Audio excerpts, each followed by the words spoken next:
únicas de Steve.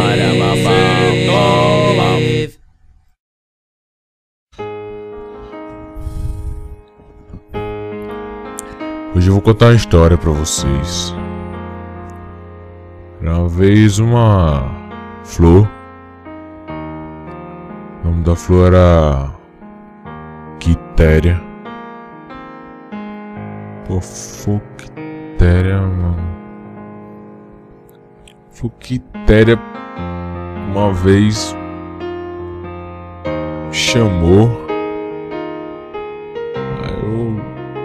E aí?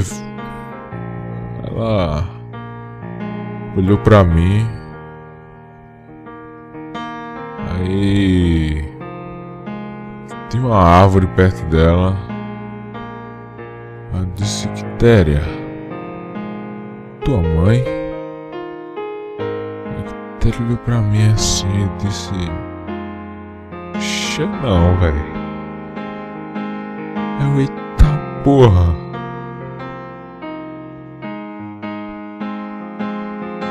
Acabou a história.